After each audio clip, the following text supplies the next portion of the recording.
Title: Some stories end before they begin. The first time I saw her, it was winter. She stood beneath a flickering street lamp, staring up at the sky as if waiting for something only she could see.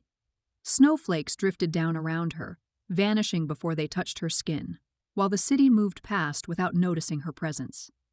It was a fleeting moment, one that should have dissolved into the chaos of everyday life. But it didn't. It lingered, like a dream I couldn't quite remember. I didn't think much of it at first, but then I began to see her everywhere: in the bookstore, where I spent hours lost in pages, at the train station during my morning commute, and at the cafe where I sought a few moments of quiet. She never noticed me, but I noticed her. There was something about the way she carried herself, distant and ethereal, as though she wasn't truly part of the world around her. Each encounter drew me in deeper. I became acutely aware of her quiet presence. I noticed how she always sat in the same corner of the cafe, absently stirring her tea without ever drinking it. How she carried a book, but rarely turned the pages.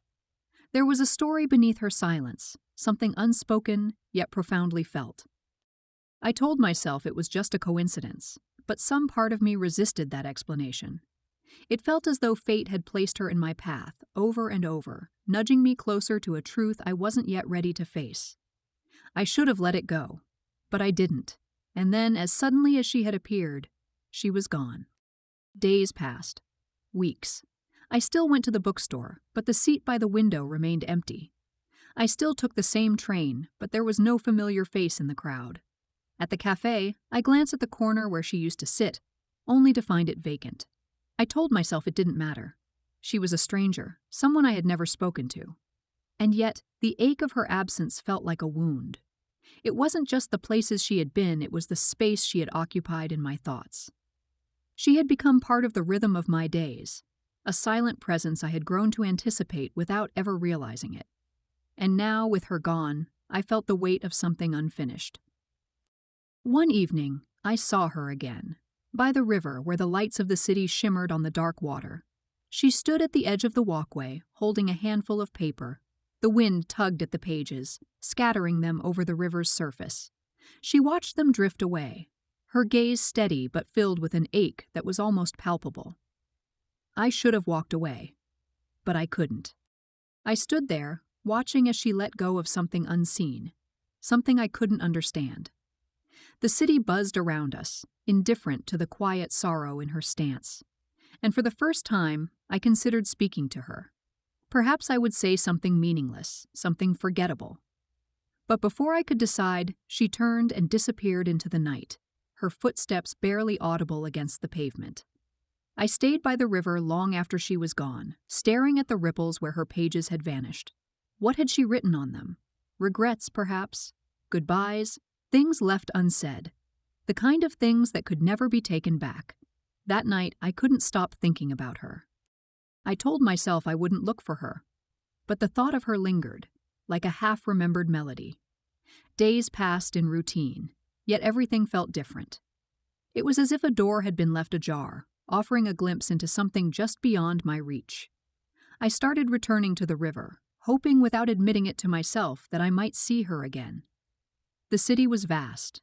Our lives had only crossed in fleeting moments, but some irrational part of me believed that fate would bring her back. One evening, as the sun dipped below the skyline, I saw her again. She stood outside a small bookstore, her fingers tracing the spines of the books in the window. She looked different, less distant, more present. It was subtle, but I noticed. When she stepped inside, I followed. The air smelled of old paper and wood, and a quiet stillness hung between the shelves. She moved slowly, her fingers brushing the spines as though searching for something she had lost. I kept my distance, pretending to browse, but I couldn't stop watching her. Minutes passed. Then, as she reached for a book, she hesitated. Her posture stiffened ever so slightly, and that's when I realized she had noticed me. Her fingers barely grazed the cover before she withdrew her hand and turned her head. Her eyes met mine for the briefest moment. It wasn't much, just a flicker of acknowledgement, but it was enough. She left first. I watched her step outside, her figure illuminated by the bookstore's soft glow. And then, without looking back, she disappeared into the night. The next time I saw her, it was raining. She sat by the window in the cafe, her hands wrapped around a cup of tea, watching the raindrops streak down the glass. She wasn't reading this time. She wasn't lost in thought. She was simply there. I hesitated. Would it be strange if I sat nearby? Would she notice? Before I could overthink it, I stepped inside and took a seat a few tables away. She must have felt my gaze because she turned, her eyes meeting mine for just a second before she looked away. But she didn't seem startled. She didn't retreat. She just let it be. The cafe buzzed softly around us, quiet conversations, the clink of cups, and the hum of soft jazz. Outside, the rain blurred the lights of the city. I sipped my coffee, feeling the warmth spread through my hands, and simply sat there, knowing she was near. The moment stretched on. Neither of us broke it. As she stood to leave, she did something unexpected. She glanced my way, and this time her gaze lingered. A flicker of hesitation, or perhaps something more. Before I could stop myself, I reached for my notebook, scribbled a few words, and tore out the page. As she walked past, I set it down just within her reach. I think we keep meeting for a reason. She hesitated. For a heartbeat, her steps slowed. And then, without looking down, she walked out into the rain. I sat there wondering if I had pushed too far, if I had ruined the fragile balance between us.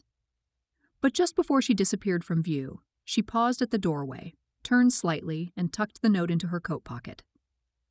That night, as I lay in bed listening to the rain, I realized something. This wasn't a coincidence anymore. Something was beginning between us, and I wasn't going to let it slip away.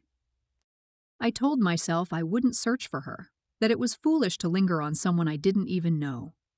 Yet the thought of her stayed with me, persistent and quiet, like the refrain of a song I couldn't forget.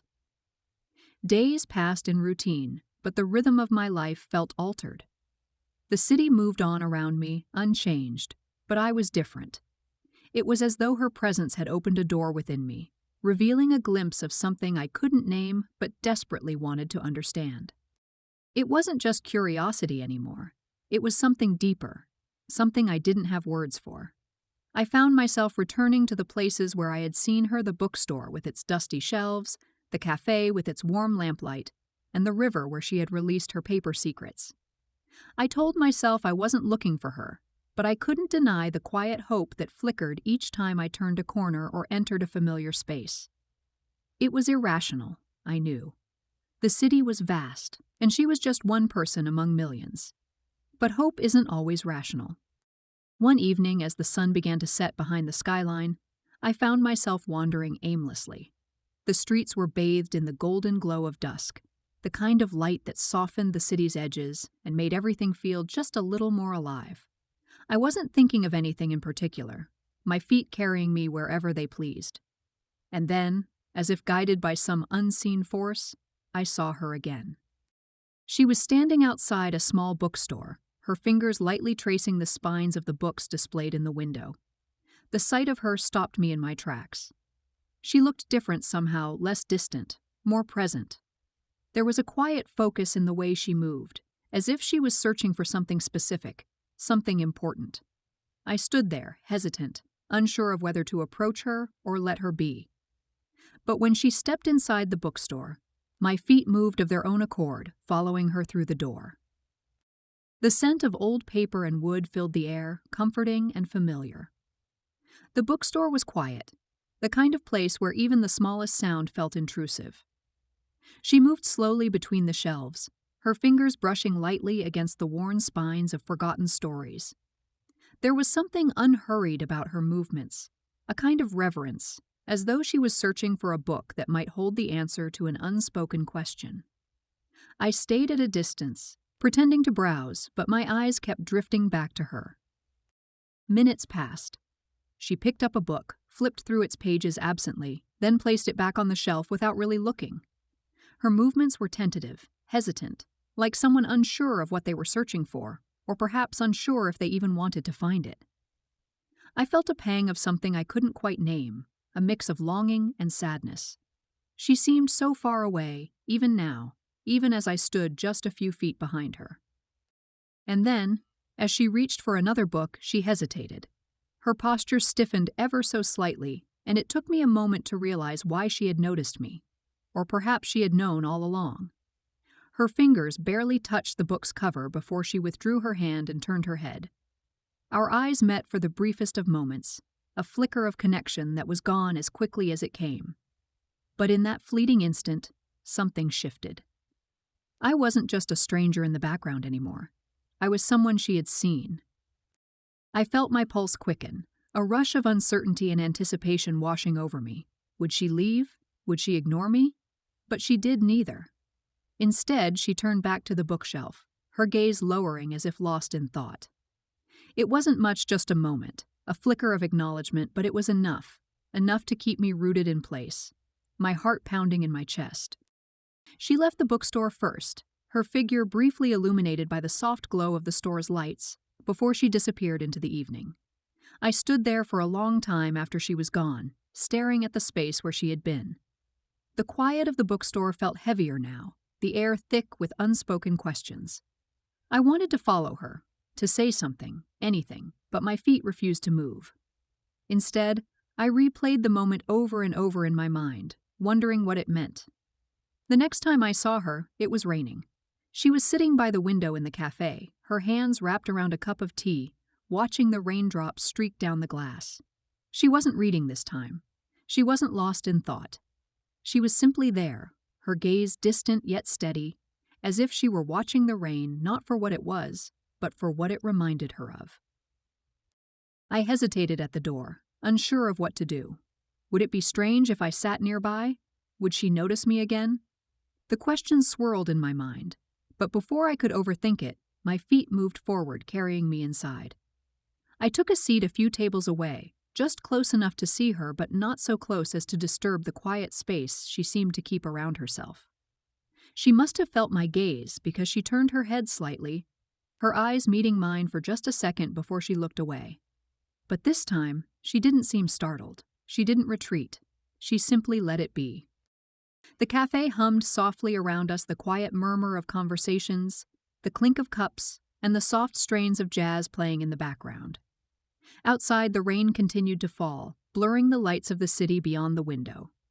I sipped my coffee, the warmth spreading through my hands, and simply sat there, knowing she was near. It was strange, this unspoken understanding that seemed to have formed between us.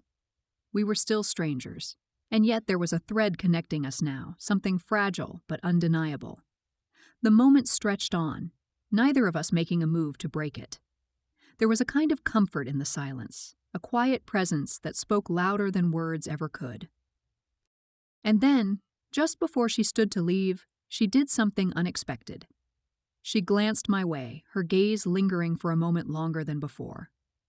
There was a flicker of hesitation in her expression, or perhaps something more, something I couldn't quite name. It was enough to send a rush of warmth through me, the simplest of gestures holding more meaning than I could have imagined. Before I could stop myself, I reached for my notebook, quickly scribbling a few words on a page and tearing it out. As she walked past my table, I set the note down, just within her reach. I think we keep meeting for a reason. She hesitated. For a heartbeat, her steps slowed, and I wondered if she would stop, if she would look at the note. But she didn't. Without glancing down, she continued toward the door, her footsteps quiet against the floor. My heart sank, uncertainty flooding through me. Had I overstepped? Had I ruined the fragile balance between us? But then, just before she disappeared into the rain, she paused at the doorway. She turned slightly, her face partially obscured by the shadow of her coat. And then she did something that made my breath catch. She tucked the note into the pocket of her coat. It was a small gesture, almost imperceptible, but it sent a wave of relief and something close to joy coursing through me. She had taken the note. She had read my words, or at least she intended to. And in that moment, it felt as though the thread between us had grown stronger, more tangible. That night, as I lay in bed listening to the rain patter against my window, I replayed the moment over and over in my mind. I imagined her reading the note, her fingers brushing against the paper, and her expression as she considered my words. I didn't know what she thought, but for the first time, it didn't feel like a question without an answer. It felt like the beginning of something. Something fragile and uncertain, but real. This wasn't a coincidence anymore. I was sure of that now. Something was beginning between us, and I wasn't going to let it slip away.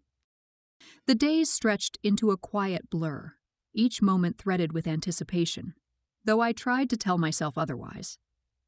I carried on with my routine: the morning train, the bookstore, the cafe, but everything felt different, altered by the possibility of seeing her again. It wasn't an obsession, though it might have looked like it to anyone watching from the outside. It wasn't longing, though there was an ache beneath it all, a quiet pull towards someone I barely knew but somehow felt connected to. It wasn't rational. But then again, when has fate ever concerned itself with logic? I began to notice the smallest details in the places where we had crossed paths. The bookstore, once just a refuge of paper and dust, now held echoes of her presence. I imagined her fingers brushing over the spines of forgotten novels, the way her gaze softened as she wandered between the shelves.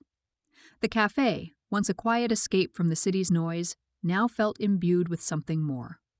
I would sit by the window, watching the rain streak against the glass, remembering how she had looked that day, lost in thought, yet somehow more present than ever before. Even the river had changed for me. Where once it had been just another landmark, a quiet stretch of water winding its way through the heart of the city, it now felt like a living, breathing thing. I remembered the night I had seen her there, scattering pieces of paper into the current. I remembered the way she had stood, silent and still, as if letting go of something that had weighed on her for far too long. I didn't know what had driven her to the river that night. I didn't know what she had written on those pages or why she had needed to release them. But I knew that it had mattered. I knew that it had been a farewell of some kind, a quiet, personal ritual that I had only glimpsed from the outside. And I knew that it had changed something in me, though I couldn't explain how or why. As the days passed, I found myself returning to the river more often, as if hoping to find some trace of her there. But the water had carried her pages away, and the wind had erased the footprints we had left on the walkway. It was as though the moment had never happened except that it had, and I couldn't forget it. I wasn't sure what I was waiting for. Perhaps I was hoping that fate would intervene again, that it would place her in my path the way it had before. Perhaps I was hoping that she would find her way back to me as inexplicably as she had vanished. Or perhaps I was simply waiting for the ache in my chest to fade, though deep down I knew it wouldn't. And then, one evening, as I wandered through the city without direction, I saw her again. She was sitting on a bench by the river, her posture relaxed but her gaze distant. The sky was a deep shade of indigo, the last traces of daylight fading into the horizon. The water reflected the soft glow of the streetlights, casting rippling patterns of light and shadow on the surface. She didn't seem to notice any of it. She was lost in thought, her fingers absent-mindedly tracing the edge of the bench. I stopped a few paces away, unsure of what to do. I didn't want to disturb her, but I couldn't walk away either. So I stood there, watching her in silence, feeling the weight of all the unspoken words that hung between us. She looked different that night. There was a softness to her features, a quiet vulnerability that I hadn't noticed before. Her usual air of detachment was still there, but it was tempered by something else, something gentler, sadder. It was as though the mask she usually wore had slipped, just for a moment, revealing a glimpse of the person beneath. I wondered what she was thinking. Was she remembering the pages she had released into the river? Was she thinking about the note I had left for her in the cafe? Was she wondering if we would meet again the way I had been? I didn't know, but I wanted to. Before I could make a decision, she stood up. Her movements were slow, almost reluctant, as if she had been pulled from her thoughts against her will. She glanced at the water one last time, then turned and walked away, her footsteps light against the pavement. I stayed by the river for a long time after she was gone, watching the ripples where her reflection had been. The next time I saw her, it was in the bookstore again. She was standing by the window, her fingers lightly tracing the spines of the books on display. The sunlight filtered through the glass, casting a soft, golden glow on her face. She looked peaceful, almost serene, but there was still a hint of that quiet sadness in her eyes, a sadness that I was beginning to understand. This time, I didn't hesitate. I stepped inside, my heart pounding in my chest, and made my way toward her. I wasn't sure what I was going to do or say, but I knew I couldn't let the moment slip away. Not again. She must have sensed my presence, because she turned her head slightly, her eyes meeting mine. There was a flicker of recognition in her gaze, followed by something else, something that looked almost like relief. She didn't smile, but she didn't look away either. We moved through the bookstore together, neither of us speaking, but somehow it felt right. There was no awkwardness, no need to fill the silence with meaningless chatter. It was enough just to be near her, to exist in the same space, to feel the quiet connection that had been growing between us since the first time our paths had crossed. Eventually, she stopped by a shelf near the back of the store and pulled out a book. She handed it to me without a word, her fingers brushing lightly against mine. It was a simple gesture, but it carried a weight that I couldn't quite explain. I opened the book, flipping through the pages absently, but I barely saw the words. All I could think about was the way her eyes had softened when she handed it to me, and the way her fingers had lingered just a little too long. Then she reached into her pocket and pulled out a small folded piece of paper. She slipped it between the pages of the book, then gently closed it and placed it back on the shelf. Without another word, she turned and walked away. I stood there for a long time, staring at the book she had left behind. When I finally picked it up and opened it again, I found the note she had left inside. It was small, just a scrap of paper, but her handwriting was delicate and precise. Not everything happens for a reason, but some things do. I read the words over and over, my heart pounding in my chest. It wasn't a confession or a promise or even an explanation, but it was something. It was an answer, and it was enough. For now. The days that followed felt heavy, as if time itself had slowed down, weighed down by the inevitability of something neither of us could name, but both of us must have felt. The places where we had once crossed paths, the cafe, the bookstore, the river now carried a sense of anticipation, as though they had become witnesses to a story unfolding quietly, without the world noticing. But something had changed. The threads that had once tied us together, tenuous and uncertain, now felt more fragile, stretched thin by a weight that neither of us had spoken aloud but that hung heavily between us. I could feel it every time I saw her, in the way her eyes lingered on mine just a fraction too long, in the way her posture shifted slightly whenever she noticed me nearby. And yet, there was a distance growing between us, invisible but undeniable.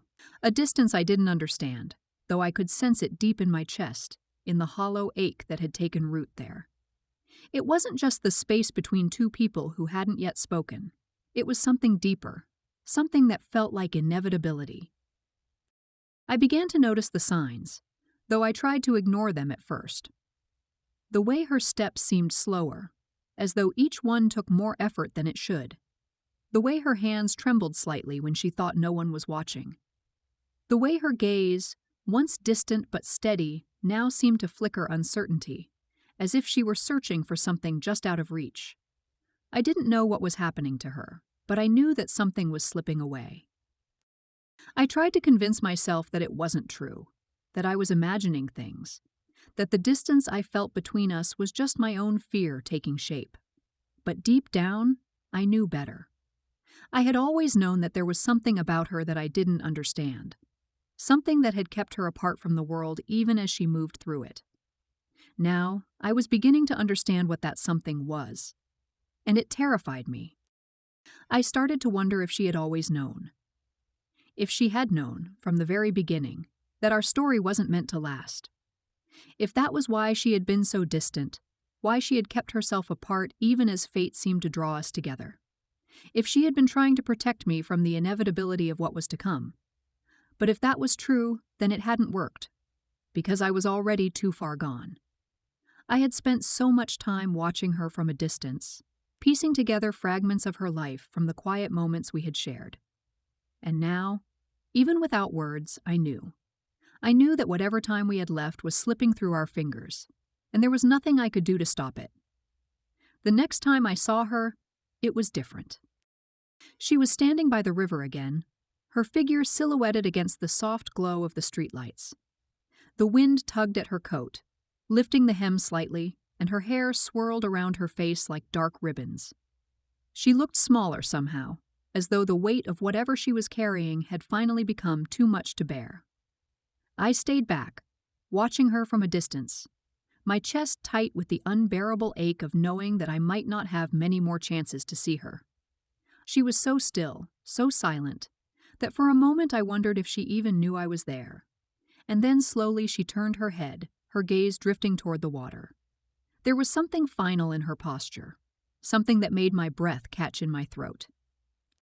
She stood there for a long time, staring at the river as if it held all the answers she had been searching for.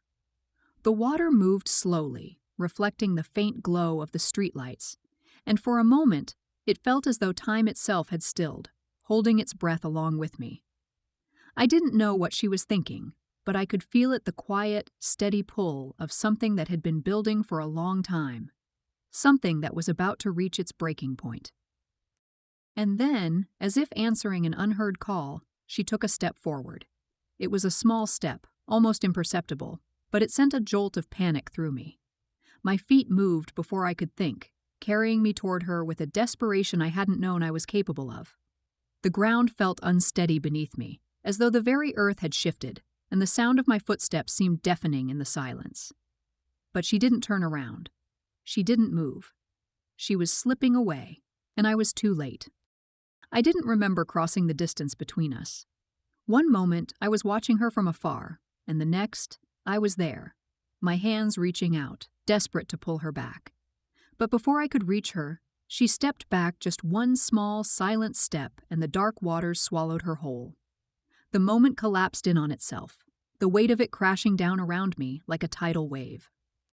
I surged forward without thinking, my feet slipping on the wet pavement, my breath coming in ragged gasps. The water was cold and bitter, wrapping itself around me like a vice, pulling me under, dragging me down. I fought against it, my arms reaching blindly through the darkness, searching for something, anything, to hold on to. And then, just when I thought I would lose her forever, my fingers brushed against fabric. I grasped it with all the strength I had left, pulling, struggling against the current, until finally we broke the surface. The air came sharp and burning, but there was no relief, no triumph, only the desperate need to get to shore, to pull her back, to bring her back to me. We stumbled onto the riverbank, collapsing onto the wet pavement. She was unmoving in my arms, her skin cold beneath my fingertips, her breath shallow and uneven. I pressed my hands against her chest, my fingers trembling, my mind racing with 1,000 silent prayers. The world blurred around me, the streetlights flickering like distant stars, the sound of the river fading into the background. I couldn't think, couldn't breathe, couldn't do anything but press against the stillness, willing her to come back, willing her to open her eyes, to move, to stay. But time had already slipped away. The stillness settled over us like a shroud, and in that moment, I knew. I knew that I had been too late. I knew that the weight she had been carrying, the invisible burden that had kept her apart from the world, had finally become too heavy. I knew that I had lost her. The ache in my chest spread outward, consuming everything, until all that was left was the hollow, unbearable silence of what could have been. I stayed there, holding her, long after the world had moved on. The city continued around us, oblivious to the tragedy unfolding by the river's edge. Somewhere, a distant siren wailed. Somewhere, life went on. But for me, time had ended. And in that silence, beneath the indifferent glow of the streetlights, I realized something. Some stories don't have happy endings. Some stories don't even have beginnings. And some stories, no matter how much they matter, will be forgotten by the world. But not by me. Never by me. Because some stories, even the unfinished ones, are worth remembering.